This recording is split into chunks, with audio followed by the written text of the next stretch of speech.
Mga balita sa loob ng bayan. Mga balitang dapat mong malaman. Balitang makatotohanan. Balita na ang direksyon ay pag-unlad ng bayan. Balitang Bayan! Magandang araw ng Sabado. Ngayon po ay 7 araw ng Hunyo taong 2025. Ako po si Rica Mariel Baldemar mula sa Sacred Heart of Jesus High School of Palawan Incorporated. Mga balita sa loob ng bayan. Mga balitang dapat mong malaman. Balitang makatotohanan. Balita na ang direksyon ay pag-unlad ng bayan. Balitang Bayan! At kami po ang maghahatid ng makabuluhang balitang bayan na nangalang sa bayan ng Brooks Point ngayong linggo. Narito ang ulo ng mga balita na ihahayag sa atin ng Citizens News Team. Makasaysayang inaugurasyon ng Brooks Point Event Center, pinangunahan ni Mayor Benedito at ng mga kawani ng pamahalaang lokal ng Brooks Point. Mayor Benedito, pinangunahan ng Special Executive Meeting. Mga kawani ng Municipal Health Office, sumailalim sa Trainers Methodology Training Level 1 bilang paghahanda sa malawakang pagsasanay sa mga BHW para sa Barangay Health Services NC2. Municipal Development Council First Full Council Meeting, pinangunahan ni Mayor Benedito. Brooks Point Municipal Health Office, nagsagawa ng Operation Tuli 2025. Second quarter meeting ng MCAT-VAUC, MCPC, MSTP, matagumpay na idinaos. 32 benepisyaryo ang sayang tumanggap ng Automatic Hand Water Pump and Pipes mula sa pamahalaang lokal ng Brooks Point. Roll-out training sa paggamit ng FDS Manual on Sustaining the Interests of Children and Youth in School, matagumpay na idinaos. Kabataang Co-op ng Brooks Point, aktibong lumahok sa Co-op Bata Summit sa lungsod ng Puerto Princesa. At mga kawani ng DSWD, bumisita sa tanggapan ni Mayor Benedito. Magbabalik ang Citizens News Team para sa mga detalye ng Balitang Bayan. Mga balita sa loob ng bayan. Mga balitang dapat mong malaman. Balitang makatotohanan. Balita na ang direksyon ay pag-unlad ng bayan. Balitang Bayan! At nagbabalik ang ating Balitang Bayan. Tayo po ay manatiling nakatutok sa programang ito. Para sa ating unang balita, makasaysayang inaugurasyon ng Brooks Point Event Center, pinangunahan ni Mayor Benedito at ng mga kawani ng pamahalaang lokal ng Brooks Point. Tunghayan natin ang detalye sa balita ni Citizens News reporter Samantha Enero. Balitang Bayan! Sa pangunguna ni Mayor Cesario R. Benedito Jr., kasama ang mga department heads ng pamahalaang lokal, mga pinuno ng national government agencies, private sector partners, at mga kapitan ng barangay, formal nang pinasinayaan at itinurn over sa publiko ang Brooks Point Event Center matapos ang matagumpay na inauguration ceremony na ginanap noong Lunes, Mayo 26 sa Barangay Tubtob, Brooks Point, Palawan. Nagsimula ang programa sa isang ribbon-cutting ceremony na sinundan ng pagbabasbas ng pasilidad na pinangunahan ni Reverend Father Kim Louis A. Laganson. Ito ay sinaksihan ng iba't ibang kinatawan mula sa publiko at pribadong sektor na sabik na ring magamit ang bagong event center ng bayan. Sa kanyang mensahe, pinasalamatan ni Mayor Benedito ang lahat ng mga empleyado at katuwang ng pamahalaang lokal sa pagtatayo ng makasaysayang pasilidad. Anya, ang Brooks Point Event Center ay magsisilbing mahalagang lugar para sa iba't ibang aktibidad ng munisipyo, gaya ng mga palaro, pagsasanay, pagpupulong, at iba pang community gatherings na magpapalalim sa kooperasyon at pagkakaisa ng bawat mamamayan. Pagkatapos ng formal na programa, sinundan ito ng munting salo-salo para sa mga panauhin. Isang exhibition game na nilahukan ng mga miyembro ng liga, ng mga barangay, executive officials at mga kinatawan mula sa private sector. Nagkaroon din ng pa-raffle draw na nagbigay kasiyahan sa mga dumalo sa nasabing seremonya. Samantha Enero, Sacred Heart of Jesus High School of Palawan Incorporated, nag-uulat para sa Balitang Bayan. Salamat, Samantha. At sa Balitang Pangbayan, Mayor Benedito, pinangunahan ng Special Executive Meeting. Para sa detalye, narito si Secretary News Reporter, Princess Ella Liacuna. Balitang Bayan! Huling nagkaroon ng special executive meeting ang mga department heads mula sa opisina ng lokal na pamahalaan ng bayan ng Brooks Point. Sa pangunguna ni Mayor Cesario R. Benedito Jr. nitong araw ng Lunes, Mayo 26, 2025, na ginanap sa Mayor's Conference Room, New Municipal Hall, Barangay Tugto, Brooks Point, Palawan. Tinalakay sa naturang pagpupulong ang ilang pagbabago, particular sa Job Order o GOs at Contract of Service o COS dahil sa bagong salary rate ng mga empleyado na nagkakahalaga ng 430 pesos kada araw mula sa halagang 355 pesos per day. Bukod dito, isa din sa binigyang diin ng revision of organizational structure and staffing pattern at official travel of officials and employees. Samantala, inilatag din ni Municipal Tourism Officer Arlene D. Piramide ang ilang detalye ng paghahanda para sa nalalapit na 76th Founding Anniversary Day na darating sa buwan ng Hunyo. Sa huli, iniulat naman ni Municipal Human Resources Management Officer Luz T. Galicia ang preparasyon na kinakailangang pondo para sa Southern Palawan Friendship Meet na gaganapin sa buwan ng Setyembre. Princess Jella R. Liacuna, Sacred Heart of Jesus High School of Palawan Incorporated, nag-uulat para sa Balitang Bayan. Maraming salamat sa iyo, Princess. Susunod, mga kawani ng Municipal Health Office, sumailalim sa Trainers Methodology Training Level 1 bilang paghahanda sa malawakang pagsasanay sa mga BHW para sa Barangay Health Services NC2. Tunghayan natin ang buong detalye sa ulat ni Secretary News Reporter Penelope Adonis. Balitang Bayan! Nagsimula nitong araw ng Lunes, May 19, 2025, ang Trainers Methodology Training Level 1 sa ilalim ng programa ng TESDA Palawan Provincial Training Center na may 13 participants mula sa Brooks Point Municipal Health Office, Mayor's Office, Municipal Tourism Office, at Municipal Disaster Risk Reduction Management Office na pinangasiwaan ni Ms. Rafaeline M. Benedito sa conference room ng New Municipal Building, Barangay Tubtob, Brooks Point, Palawan. Layunin nito ang maituro ang tamang pamamaraan ng pagiging certified trainers sa mga barangay health workers sa bayan ng Brooks Point upang maging equipped at maibigay ang nararapat na kaalaman patungkol sa pag-assess at maging maaasahan sa larangan ng health services na ibinibigay sa mga mamamayan.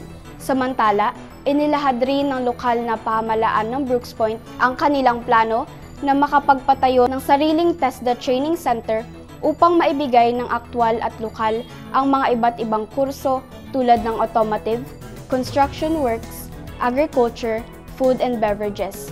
Para sa NC2 courses, kabilang dito ang housekeeping services, food processing, dressmaking, gas metal arc welding, at agri-craft. Samantalang sa NC3 ay layuning maibigay ang event management na isa rin sa kursong may mataas na employability at potensyal sa pangmatagalang kabuhayan. Sa huling araw ng pagsasanay, Sabado, May 24, 2025, ay inaasahang magkaroon ng programa ng pagtatapos ang lahat ng participants na gaganapin sa Conference Room, New Municipal Hall, Barangay Tugtob, Brooks Point, Palawan. Penelope B. Adonis, Sacred Heart of Jesus High School of Palawan Incorporated, nag-uulat para sa Balitang Bayan. Salamat sa iyo, Penelope. Municipal Development Council First Full Council Meeting, pinangunahan ni Mayor Benedito. Sa ulat ni Secretary News Reporter Daniela Sariego. Balitang Bayan! Ginanap nitong araw ng Martes, May 27, 2025, ang first semester full council meeting ng Municipal Development Council o MDC sa Convention Center, Barangay Poblacion, District 2, Brooks Point, Palawan, kung saan pinangunahan ni Mayor Cesario R. Benedito Jr. ang pagsisimula ng naturang pagpupulong na dinaluhan din ng mga miyembro ng konseho, mga pinuno ng tanggapan ng lokal na pamahalaan ng Brooks Point, mga kinatawa ng iba't ibang sektor ng iba pang stakeholders. Isa sa mga pangunahing layunin ng pagpupulong ay ang pagsusuri at pagpapatibay ng mga programang inaasahang popondohan ng lokal na pamahalaan para sa taong 2026. Mabilis na inaprubahan ng provisional agenda pati na rin ang minutes of the previous meeting.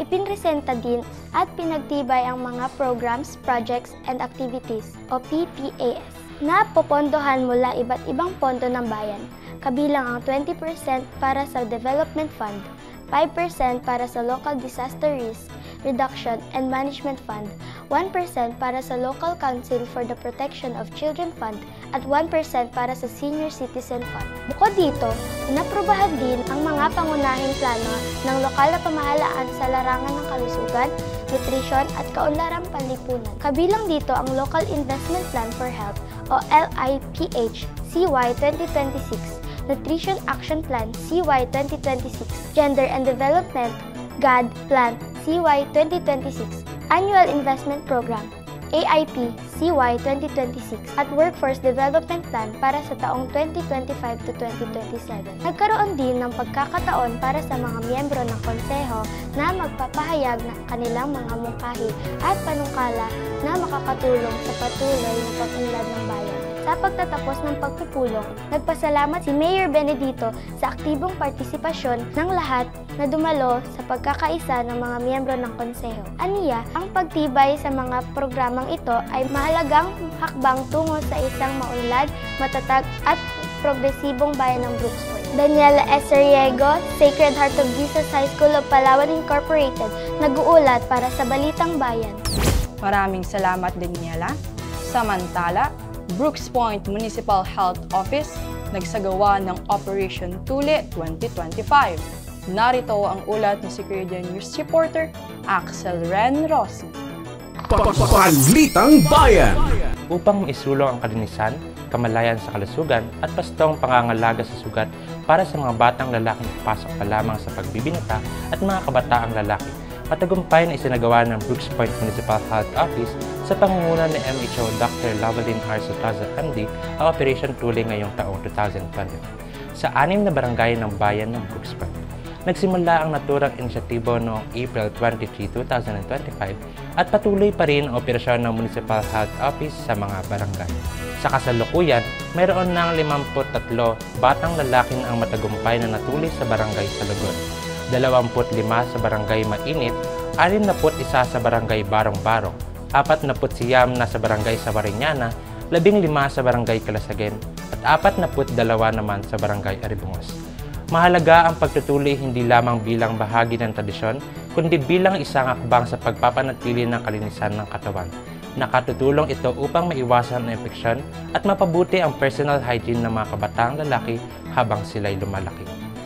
Ang matagumpay na pagsasagawa ng Operation Tuli ay patunay na dedikasyon ng pamahalaang lokal ng bayan ng Brooks Point sa pagbibigay ng libreng serbisyong medikal para sa mga kabataang Brooks Pointeño. Isa itong mahalagang hakbang tungo sa pagpapanatili ng malusog at maayos na pamumuhay ng mga kabataan sa komunidad. Axel Ren Rossi, Sacred Heart of Jesus High School of Palawan Incorporated, nag-uulat para sa Balitang Bayan. Salamat sa iyo, Axel. Susunod, second quarter meeting ng MCAT VAUC, MCPC, MSPT, matagumpay na idinaos.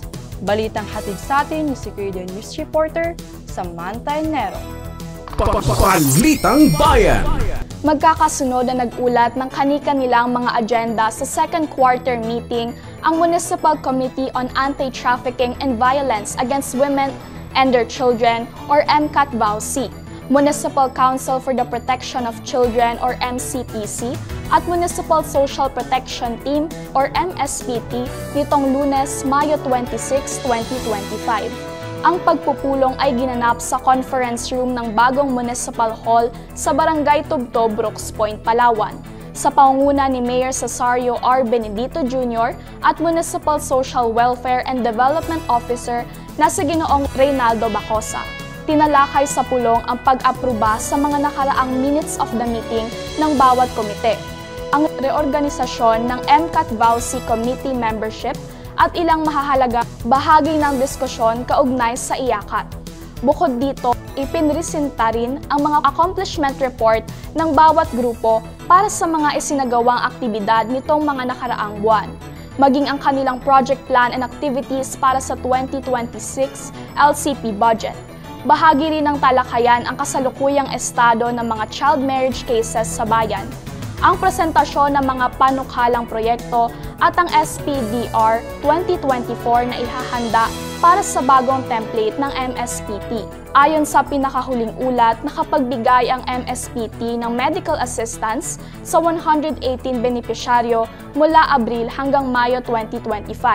25 sa burial assistance, isa sa shelter assistance, 57 na Certificate of Incapable o Capable, 50 na Certificate of Indigency, at isang social case study report ang naiproseso. Ipinakita ng mga ulat na patuloy ang aktibong pagtugon ng mga kinauukulang ahensya sa mga pangunahing suliranin ng mga sektor na nangangailangan ng higit na proteksyon at kalinga.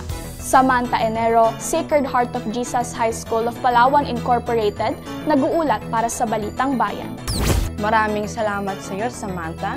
Samantala, 32 benepisyaryo masayang tumanggap ng automatic hand water pump and pipes mula sa pamahalaang lokal ng Brooks Point. Narito ang ulat sa ating news reporter, Princess Jella Liacuna. Balitang Bayan! Masayang pinangunahan ni Mayor Cesario R. Benedito Jr. ang pamamahagi ng Jetmatic Hand Water Pump and Pipe sa 32 kabahayan sa bayan ng Brooks Point nitong Lunes, Mayo 19, 2025 na isinagawa sa General Services Office of GSO Building, Barangay Tugto, Brooks Point, Palawan. Kasama sa nasabing aktibidad sina Councilor-elect Stalwart Joseph M. Benedito, Municipal General Services Officer Rebecca Gadaya, at Executive Secretary Roden Paa. Lubos namang nagpahayag ng pasasalamat ang mga benepisyaryo sa pamahalaang lokal sa pagkakaloob ng nasabing kagamitan na makakatulong upang mapabuti ang kanilang akses sa malinis at ligtas na tubig para sa pang-araw-araw na gamit sa kanilang mga tahanan. Sa kanyang mensahe, hinikayat ni Mayor Benedito ang mga tumatanggap na ingatan at gamitin ng maayos ang Jetmatic Hand Water Pump and Pipe upang matiyak ang matagalang benepisyo nito. Ayon sa kanya, ang proyektong ito ay bahagi ng layunin na pamahalaang lokal na tiyaking may sapat na supply ng tubig ang bawat kabahayan, lalo na sa mga komunidad at matagal nang may suliranin sa tubig. Dagdag pa niya, sa simpleng tulong na ito, naway mas mapagaan ang araw-araw na pamumuhay ng bawat pamilya sa bayan ng Brooks. Princess Jella R. Liacuna, Sacred Heart of Jesus High School of Palawan Incorporated, nag-uulat para sa Balitang Bayan. Salamat sa iyo, Princess. Roll-out training sa paggamit ng FDS Manual on Sustaining the Interests of Children and Youth in School, matagumpay na dinaos. Sa ulat ni Secretary News Reporter, Penelope Adonis. Balitang Bayan! Formal na inilunsad ng Department of Social Welfare and Development o DSWD katuwang ang Municipal Social Welfare and Development Office o MSWDO na lokal ng pamahalaan ng bayan ng Brooks Point ang rollout training on the use of Family Development Sessions o FDS Manual on Sustaining the Interests of Children and Youth in School. Itong araw ng Miyerkules, May 21, 2025 na ginanap sa Convention Center, Barangay Poblacion District 2, Brooks Point, Palawan. Kaugnay ito sa programa ng pamahalaan ng ahensya ng DSWD na Pantawid Pamilyang Pilipino Program o 4Ps. Ang bawat paksa ng naturang pagsasanay ay tinalakay nina SWO3 Cluster 1 Julie Ann U. Riva at CBS Poker Cluster 1 Eddie Cañet. Samantala, naging panauhin naman sinang Municipal Administrator Edgar Lacandaso, Councilor-elect Honorable Stalwart Benedito at Councilor-elect Honorable G. Mart Nainge na nagpaabot ng kanilang mga mensahe sa 76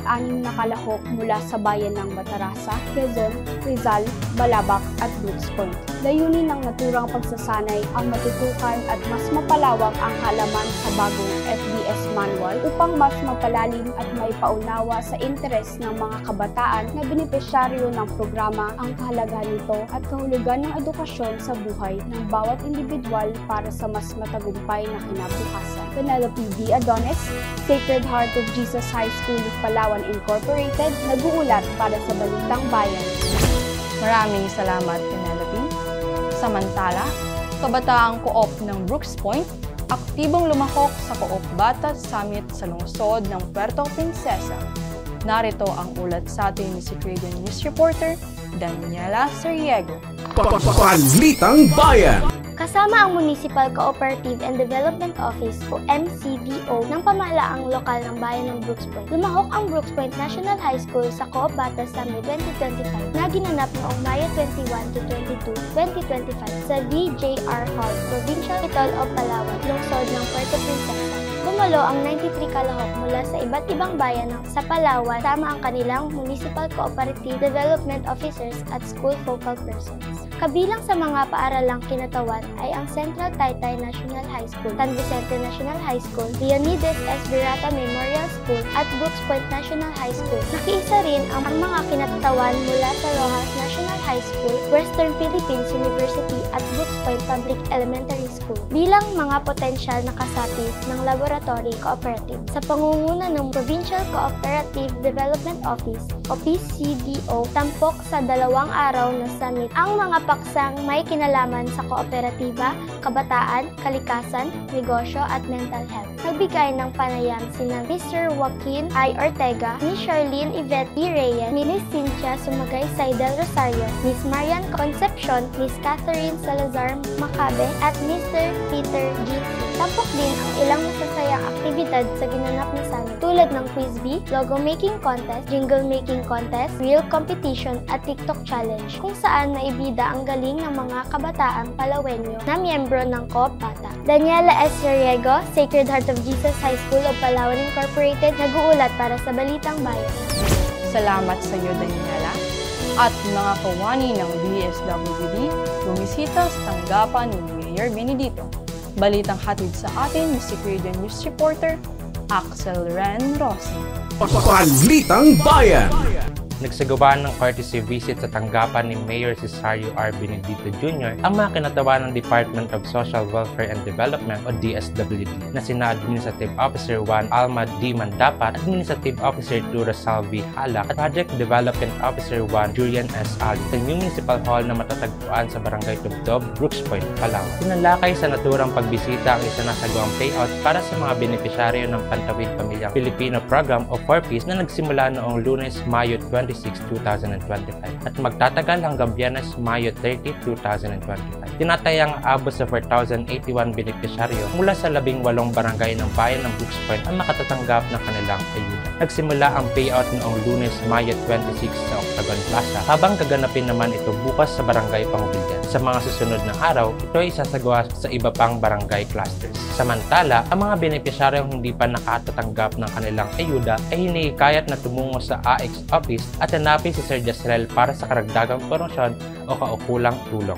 Axel Ren Rossi, Sacred Heart of Jesus High School of Palawan Incorporated, nag-uulat para sa Balitang Bayan. Maraming salamat, Axel. Manatiling nakatutok sa pakikinig at panonood ng ating programang Impormasyon ng Bayan para sa lahat. Susunod na sa ating programa ang Talakayang Bayan. Ako po si Rica Mariel Baldomar. Kami po muli ang Sacred Heart of Jesus High School of Palawan Incorporated o ang Secretan News Reporters na naghatid ng Balitang Bayan. Mapagpalang araw sa lahat, bayan ng Brooks Point. Mga balita sa loob ng bayan. Mga balitang dapat mong malaman. Balitang makatotohanan. Balita na ang direksyon ay pagunlad ng bayan. Balitang Bayan!